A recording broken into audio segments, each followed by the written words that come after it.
வங்கக்கடலில் வரும் 21ஆம் தேதி புதிய காற்றழுத்த தாழ்வு பகுதி உருவாகும் என்று இந்திய வானிலை ஆய்வு மையம் தெரிவித்துள்ளது. சென்னை மற்றும் புறநகர் பகுதிகளில் நேற்று விட்டுவிட்டு மழை பெய்தது. ராமநாதபுரம், பாம்பன், ராமேஸ்வரம் உள்ளிட்ட இடங்களில் பெய்த மழையால் சாலைகளில் தண்ணீர் பெருக்கெடுத்து ஓடியது.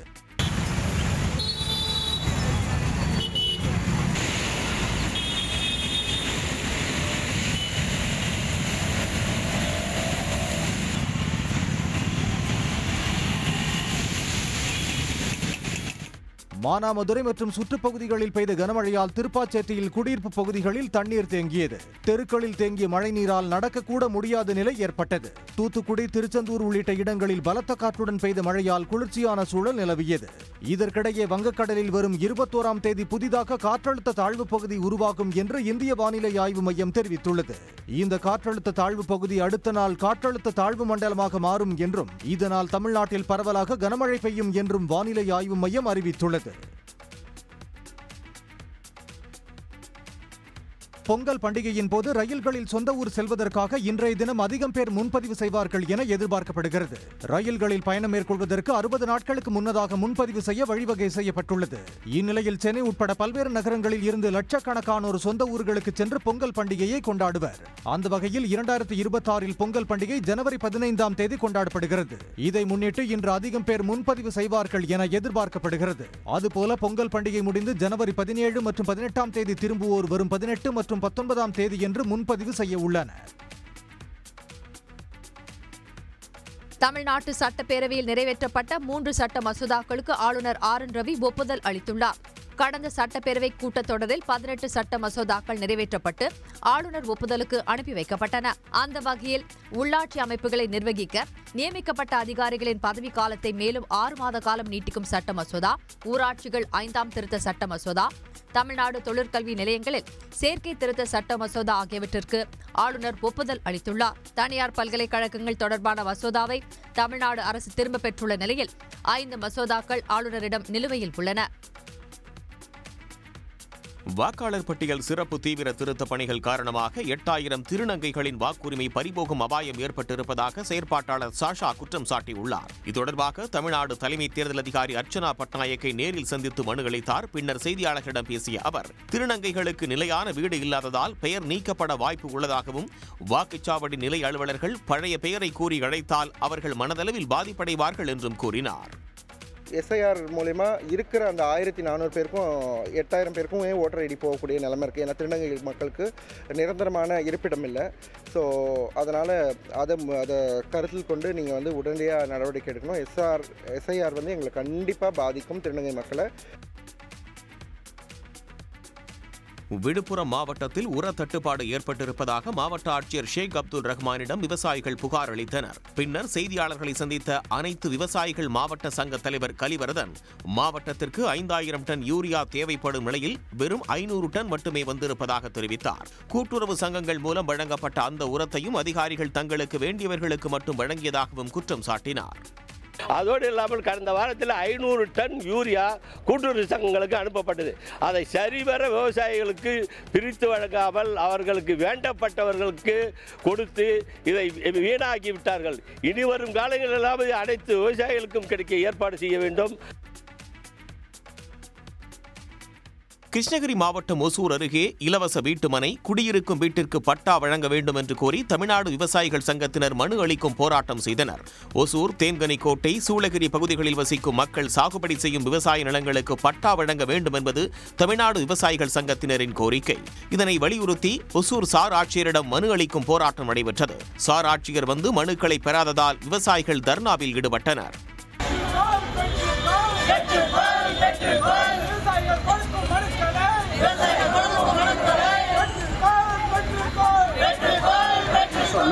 மாநில அரசு நாங்கள் வலியுறுத்துவது 11/68/1989 அரசாணையை ரத்து செய்து இந்த பகுதியிலே இருக்கக்கூடிய அனுபவத்திலே இருக்கிற இந்த மக்களுக்கு பட்டாவை உடனடியாக வழங்க வேண்டும். அதே போல வன உரிமை சட்டம் 2006 படி இந்த பகுதியிலே வனப்பகுதியிலே வாழுகிற மக்களுக்கு வீட்டுமனை பட்டா, நிலப்பட்டா அந்த சட்டத்தின் அடிப்படையிலே வழங்க வேண்டும் என்பது எங்களுடைய கோரிக்கை. இதனையடுத்து சார் ஆட்சியர் நேரில் வந்து மனுக்களை பெற்றுச் சென்றார். நீலகிரி மாவட்டம் முதுமலை பந்திப்பூர் தேசிய நெடுஞ்சாலையில் காய்கறி ஏற்றிச் சென்ற லாரியை வழிமறித்த காட்டு யானை உருளைக்கிழங்குகளை ருசி பார்த்தது. வாகனத்தில் மோதி தந்தத்தால் குத்திய போது மூட்டையிலிருந்து உருளைக்கிழங்குகள் கொட்டின. அவற்றை சாப்பிட்டுவிட்டு சிறிது நேரத்திற்கு பிறகு வனப்பகுதிக்குள் சென்றதால் வாகன ஓட்டிகள் நிம்மதியடைந்தனர்.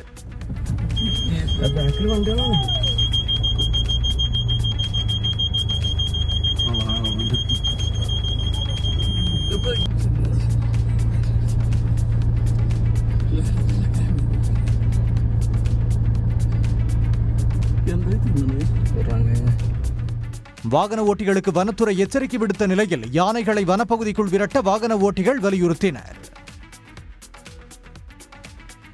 ராஜபாளையம் அருகே கோயிலில் நடந்த இரட்டை கொலை வழக்கில் காட்டுக்குள் மறைந்துள்ள முக்கிய குற்றவாளியை ட்ரோன் மூலம் போலீசார் தேடி வருகின்றனர். விருதுநகர் மாவட்டம் ராஜபாளையம் அருகே தேவதானத்தில் நச்சாடை தவிர்த்தருளிய சுவாமி கோயில் உள்ளது. இங்கு கடந்த 10ஆம் தேதி 2 காவலாளிகளை கொலை செய்துவிட்டு உண்டியல் பணத்தை கொள்ளையடித்த சம்பவம் அதிர்ச்சியை ஏற்படுத்தியது.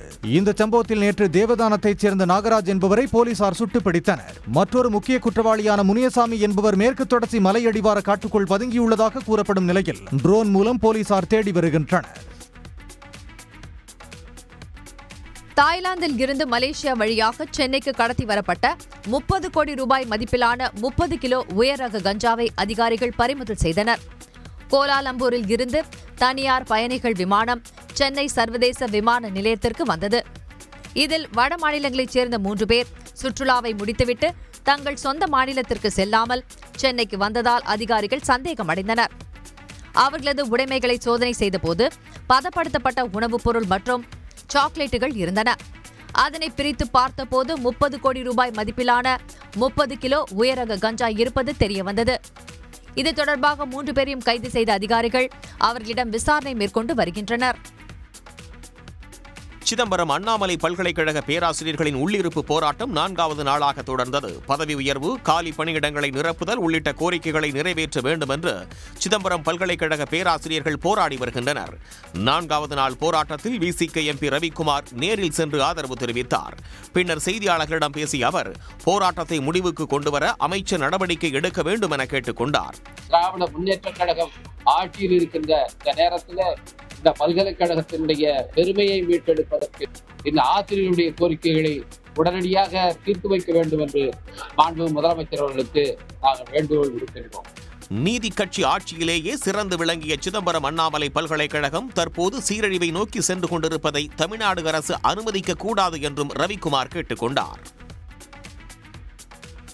கப்பு முக்கியம் பிகிலு என்று கூறி உலக கோப்பையை வென்ற இந்திய மகளிர் கிரிக்கெட் அணியின் கேப்டன் ஹர்மன்பிரீத் கவுர் அரங்கை அதிரவிட்டார். சென்னை செம்மஞ்சேரியில் உள்ள தனியார் பல்கலைக்கழகத்தில் உள் விளையாட்டு அரங்கத்தை ஹர்மன்பிரீத் கவுர் திறந்து வைத்தார். மகளிர் கிரிக்கெட் அணி உலக கோப்பையை வென்றதற்காக அவருக்கு பாராட்டு விழா நடைபெற்றது. பின்னர் உரையாற்றிய அவர் பிகில் படத்தில் விஜய் பேசிய கப்பு முக்கியம் பிகிலு என்ற வசனத்தை கூறியதும் கர ஒலியால் அரங்கமே அதிர்ந்தது.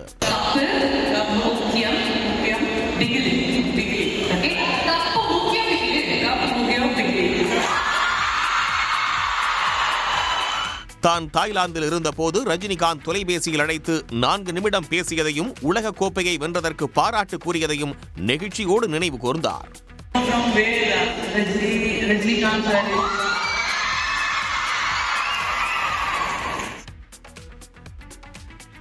ஆணவ கொலை தடுப்பு சட்டத்திற்கான பரிந்துரை வழங்க ஓய்வு பெற்ற நீதிபதி பாஷா தலைமையில் ஆணையம் அமைப்பதற்கான அரசாணையை தமிழ்நாடு அரசு வெளியிட்டுள்ளது.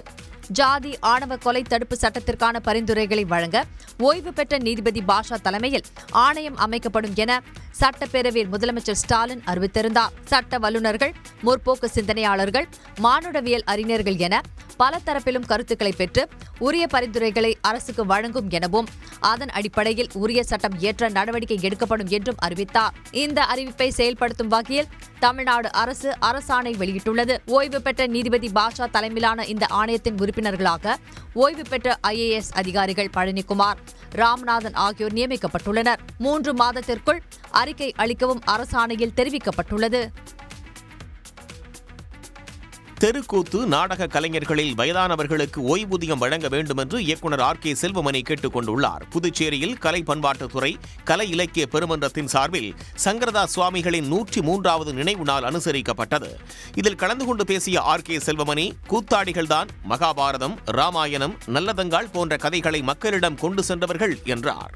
இந்த தெருக்கூத்து கலைஞர்கள் இந்த நாடக நடிகர், பழைய நாடக நடிகர்கள் எல்லாம் ஒன்றிணைச்சு ஒரு அமைப்பாக சேர்த்திருக்கீங்களா, உருவாக்கி இருக்கீங்களா? அதுக்குன்னு ஒரு கார்பரேஷன் மாதிரி ஏதாவது இருக்கா?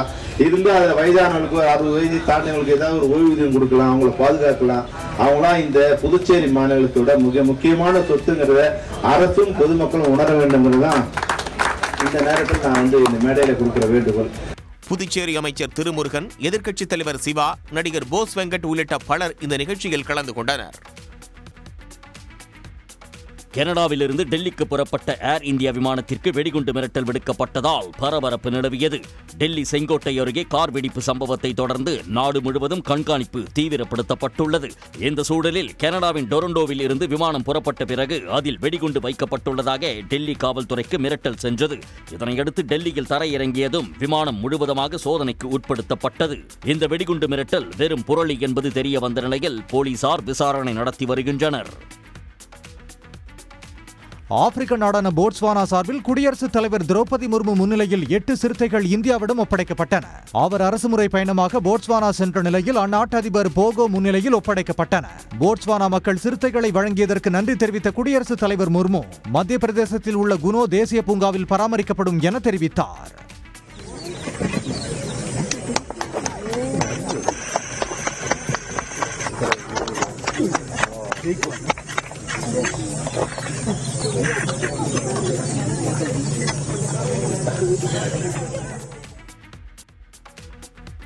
தமிழ்நாடு அரசு ஊழியர்களுக்கு அகவிலைப்படி 3% உயர்த்தி வழங்கப்படும் என்று முதலமைச்சர் மு.க. ஸ்டாலின் அறிவித்துள்ளார். இது தொடர்பாக வெளியிடப்பட்டுள்ள செய்திக்குறிப்பில் அரசு அலுவலர்கள் மற்றும் ஆசிரியர்களின் நலன் கருதி ஒன்றிய அரசு பணியாளர்களுக்கு நிகராக அகவிலைப்படியை உயர்த்தி வழங்க முதலமைச்சர் மு.க. ஸ்டாலின் உத்தரவிட்டுள்ளதாக தெரிவிக்கப்பட்டுள்ளது. அதன்படி தற்போது 55% உள்ள அகவிலைப்படி 58% உயர்த்தி ஜூலை 1ஆம் தேதி முன்தேதியிட்டு வழங்கப்படும் என அறிவிக்கப்பட்டுள்ளது. அகவிலைப்படி உயர்வால் சுமார் 16 லட்சம் அரசு அலுவலர்கள், ஆசிரியர்கள், ஓய்வூதியதாரர்கள் மற்றும் குடும்ப ஓய்வூதியதாரர்கள் பயன்பெறுவார்கள் என்றும் இதனால் அரசுக்கு ஆண்டு ஒன்றுக்கு 1829 கோடி கூடுதல் செலவாகும் எனவும் தெரிவிக்கப்பட்டுள்ளது. வாக்காளர் பட்டியல் சிறப்பு தீவிர திருத்த பணியில் ஈடுபடும் அலுவலர்கள் வீடு வீடாக செல்வதில்லை என்று அதிமுக முன்னாள் அமைச்சர் ஜெயக்குமார் குற்றம் சாட்டியுள்ளார். தமிழ்நாட்டில் எந்த பகுதியிலும் இல்லாத வகையில் சென்னையில் அதிக அளவில் குளறுபடி நடக்கிறது என்றும் அவர் கூறியுள்ளார். பாரம் கொடுப்பதும் பாரம் வாங்குவதும் யாருடைய வேலைன்னா பிஎல்ஓட வேலை. அது மட்டும் இல்லாமல் வீடு வீடாக போகணும், அதுவும் பிஎல்ஓடைய வேலை தான். பல இடங்களில் பார்த்தீங்கன்னா வீடு வீடாக போகிறது கிடையாது. தினமும் படிவங்கள் விநியோகிப்பதில் மாறுபாடு உள்ளதாகவும் அதனை தேர்தல் ஆணையம் முறைப்படுத்த வேண்டும் எனவும் ஜெயக்குமார் வலியுறுத்தியுள்ளார். பொய்யை பரப்புவதாக தேர்தல் ஆணையத்துக்கு மார்க்சிஸ்ட் கம்யூனிஸ்ட் கட்சியின் மாநில செயலாளர் பே. சண்முகம் கடும் கண்டனம் தெரிவித்துள்ளார். தமிழ்நாட்டில் நடைபெறும் வாக்காளர் பட்டியல் சிறப்பு தீவிர திருத்தம் குறித்து பே. சண்முகம் தனது எக்ஸ் தளத்தில் பதிவிட்டுள்ளார். அதில் தமிழ்நாட்டில் நேற்று முன்தினம் மாலை வரை 5 கோடி வாக்காளர்களுக்கு எஸ்ஐஆர் படிவம் கொடுக்கப்பட்டு விட்டதாக தேர்தல் ஆணையம் அறிவித்துள்ளதை சுட்டிக்காட்டியுள்ள அவர், எஸ்ஐஆர் என்பது மிகவும் எளிதானது என்ற பொய்யை நம்ப வைக்கத்தானே இந்த பித்தலாட்டம் என்று கேள்வி எழுப்பியுள்ளார். தேர்தல் அலுவலர்கள் எல்லாம் புயல் வேகத்தில் பணியாற்றியிருந்தால்தான் இது சாத்தியம் என்று குறிப்பிட்டுள்ள அவர், ஆனால் எப்படி எந்தவித அசம்பாவிதங்களும் நடக்கவில்லை என்பது அவர்களுக்கே தெரியும் என்றும் தெரிவித்துள்ளார். தங்களது தெருப்பக்கம் எந்த அதிகாரியும் வரவில்லை என்ற குரல்கள் எங்கெங்கும் ஒலிப்பதாக கூறியுள்ள அவர், பொய்யை பரப்பும் தேர்தல் ஆணையத்திற்கு கண்டனத்தை தெரிவித்துக் கொள்வதாகவும் பதிவிட்டுள்ளார். வாக்காளர் பட்டியல் தீவிர சிறப்பு திருத்தம் குறித்து மக்களுக்கு தெளிவுபடுத்த வேண்டும் என்று தேர்தல் ஆணையத்திற்கு தேமுதிக பொதுச் செயலாளர் பிரேமலதா வலியுறுத்தியுள்ளார். சென்னை கோயம்பேட்டில் உள்ள தேமுதிக தலைமை அலுவலகத்தில் அக்கட்சியின் மாவட்ட செயலாளர்கள் கூட்டம் நடைபெற்றது. இக்கூட்டத்திற்கு பின் செய்தியாளர்களிடம் பேசிய பிரேமலதா, கூட்டணி குறித்து மாவட்ட செயலாளர்கள் நிர்வாகிகளுடன் ஆலோசனை செய்து முடிவெடுக்கப்படும் என்றும், கூட்டணி குறித்து கடலூர் மாநாட்டிற்கு முன்போ அல்லது மாநாட்டிலோ அறிவிக்கப்படலாம் எனவும் அவர் கூறினார். மேலும் காலச்சூழலை பொறுத்து கூட்டணி குறித்த அறிவிப்பு வெளியிடப்படும் என்று பிரேமலதா விஜயகாந்த் தெரிவித்தார். இதை கையில் எடுக்க வேண்டியது தேர்தல் ஆணையம். ஏன் அவங்க பேச மாட்டேங்கிறாங்க? இன்னைக்கு ஒரு குரூப் அமைச்சு எல்லா இடத்துலையும் செக் பண்ண சொல்றீங்க. அப்போ என்ன உண்மை நிலை என்பதை நீங்க சொல்லணுமா இல்லையா? ஏன் அவங்க தானே அதுக்கான உரியவர்கள்? நீங்களும் நானும் போய் கேட்க முடியுமா? அப்படி கிடையாது என்பதை மக்களுக்கு தெளிவுபடுத்த வேண்டியது தேர்தல் ஆணையம், நீதியரசர்கள். அதை செய்யணும்னு தேமுதிக சார்பாக நான் கேட்டுக்கிறேன். விருதுநகர் அருகே உள்ள குல்லூர் சந்தை நீர்த்தேக்கம் முழுமையாக நிரம்பியுள்ள நிலையில் கழிவுநீர் கலப்பதை தடுக்க வேண்டும் என விவசாயிகள் கோரிக்கை விடுத்துள்ளனர். விருதுநகர் அருகே குல்லூர் சந்தையில் கௌசிகா ஆற்றின் குறுக்கே 127 மில்லியன் கன அடி கொள்ளளவு கொண்ட குல்லூர் சந்தை நீர்த்தேக்கம் உள்ளது. ஆண்டுக்கு இருமுறை நீர் நிரம்பி 254 மில்லியன் கன அடி நீரால் சூலக்கரை, சென்னல்குடி, மெட்டகுண்டு, குல்லூர் சந்தை உள்ளிட்ட பகுதிகளில் சுமார் 2891 ஏக்கர் விவசாய நிலங்கள் பாசன வசதி பெறும்.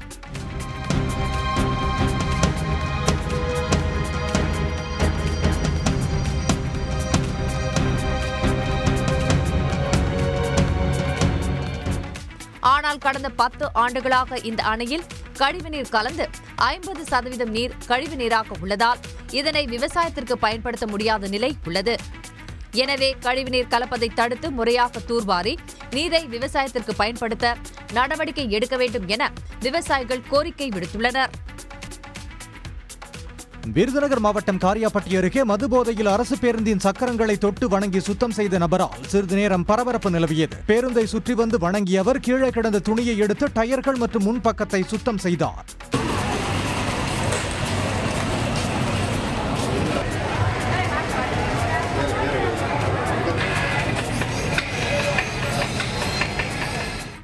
இருப்பினும் மதுபோதையில் இருப்பவர்களால் இடையூறு ஏற்படாதவாறு நடவடிக்கை எடுக்க பயணிகள் கோரிக்கை விடுத்தனர். எம்பி எம்எல்ஏக்களுக்கு எதிரான வழக்குகளை விரைந்து முடிக்க வேண்டும் என சிறப்பு நீதிமன்றங்களுக்கு சென்னை உயர்நீதிமன்றம் உத்தரவிட்டுள்ளது. எம்பி எம்எல்ஏக்களுக்கு எதிரான வழக்குகளின் விசாரணையை கண்காணிப்பது தொடர்பாக தாமாக முன்வந்து வழக்கை விசாரணைக்கு எடுக்க வேண்டும் என உயர்நீதிமன்றங்களுக்கு உச்சநீதிமன்றம் உத்தரவிட்டிருந்தது. அதன் அடிப்படையில் சென்னை உயர்நீதிமன்றம் தாமாக முன்வந்து விசாரணைக்கு எடுத்த வழக்கு தலைமை நீதிபதி எம் ஸ்ரீவஸ்தவா மற்றும் நீதிபதி ஜி அருள்முருகன் அமர்வில் விசாரணைக்கு வந்தது. அப்போது நீதிமன்றத்துக்கு உதவியாக நியமிக்கப்பட்ட மூத்த வழக்கறிஞர் தாக்கல் செய்த அறிக்கையில் தமிழகத்தில் எம்பி எம்எல்ஏக்களுக்கு எதிராக 193 வழக்குகளும் புதுச்சேரியில் 23 வழக்குகளும் நிலுவையில் உள்ளதாக தெரிவிக்கப்பட்டிருந்தது. பல வழக்குகள் உயர்நீதிமன்றம் மற்றும் உச்சநீதிமன்ற தடை காரணமாக நீண்ட காலமாக நிலுவையில் உள்ளதாகவும் குறிப்பிடப்பட்டிருந்தது. இதையடுத்து அது குறித்த விவரங்களை அறிக்கையாக 2 வாரங்களில் தாக்கல் செய்ய உயர்நீதிமன்ற பதிவுத்துறைக்கு உத்தரவிட்ட நீதிபதிகள் தடை விதிக்கப்படாத வழக்குகளை விரைந்து விசாரித்து முடிக்க வேண்டும் எனவும் தேவையில்லாமல் தள்ளி வைக்கக்கூடாது எனவும் அறிவுறுத்தி விசாரணையை நவம்பர் 25ஆம் தேதிக்கு ஒத்திவைத்தனர். தெருவில் கூட்டத்தை கூட்டி 41 உயிர்களை கொன்றுவிட்டு கேள்விக்கு பதிலளிக்காமல் ஓடுபவர் எல்லாம் தலைவரா என தாவேக தலைவர் விஜயை கவிஞர் யுகபாரதி மறைமுகமாக சாடியுள்ளார். திமுக இளைஞரணி சார்பில் சென்னை வள்ளுவர் கோட்டத்தில் நடைபெற்று வரும் திமுக 75 அறிவு திருவிழாவில் தமிழுக்கு அறம் என்று பேர் என்ற தலைப்பில் உரையாற்றினார். பொதுவாக எல்லா கதையிலையும் அல்லது நடப்பு அரசியலில் கூட ஒரு தலைவன் எப்படி இருப்பான், ஒரு தலைவன்னா யாரு அப்படிங்கிற ஒரு கேள்வி இருக்குல்ல, அது இப்போ நிறைய இருக்கு. அணில் குஞ்சு கதையில நம்ம ஆரம்பித்தோம் இல்லையா? அப்போ அந்த கேள்வி வந்துடுது, ஏன்னா யாரா தலைவன், யார் தலைவன், யார் தலைவன், தெருவில் கூட்டத்தை போட்டு 41 பேரை கொண்டுறவங்க தலைவனா அப்படின்னு கேட்குறாங்கல்ல பத்திரிக்கையில். இப்படி நிறைய கேள்விகள் இருக்குது. சிவகங்கை மாவட்டத்தில் கொய்யா பழம் 1 கிலோ 200 ரூபாய்க்கு விற்கப்பட்டதால் அப்பகுதி மக்கள் அதிர்ச்சி அடைந்தனர். நாட்டு கொய்யா, சீனி கொய்யா உள்ளிட்டவை சுண்ணாம்பூர், திண்டுக்கல், பாலமேடு உள்ளிட்ட பகுதிகளில் அதிகமாக விளைவிக்கப்படுகின்றன. சீனி கொய்யா அதிகபட்சமாக 80 ரூபாய்க்கும், சிவப்பு கொய்யா அதிகபட்சமாக 120 ரூபாய்க்கும் விற்கப்பட்டது. மதுரை பழ மார்க்கெட்டில் இருந்து பழங்கள் வாங்கி வந்து மாவட்டம் முழுவதும் விற்பனை செய்கின்றனர். ஆனால் திருப்புவனத்தில் சீனி கொய்யா கிலோ 150 ரூபாய் என்றும், நாட்டு கொய்யா 100 ரூபாய் என்றும், சிவப்பு கொய்யா 200 ரூபாய் என்றும் விற்பனை செய்யப்பட்டது. 100 ரூபா 120 ரூபா விற்றது, இன்னைக்கு 220 ரூபாய் விற்குது. வெள்ளை கொய்யா 60 ரூபா விற்றது, இப்போ 120 ரூபா 140 ரூபாய்க்கு விற்கிறாங்க. இதனால காய்கறிலாம் உடம்புக்கு நல்லதுன்னு சொல்லி வாங்கினா அது பூரா ரேட்டு ஓவரா ஏறி போயிடுச்சு. கொய்யா பழத்தின் வரத்து குறைவாக உள்ளதால் அதன் விலை அதிகரித்து வருவதாக வியாபாரிகள் தெரிவித்தனர். அடுத்த ஆண்டு நடைபெறும் ஐபிஎல் கிரிக்கெட் தொடருக்கான மினி ஏலம் வரும் டிசம்பர் 16ஆம் தேதி அபுதாபியில் நடைபெறும் என அதிகாரப்பூர்வமாக அறிவிக்கப்பட்டுள்ளது.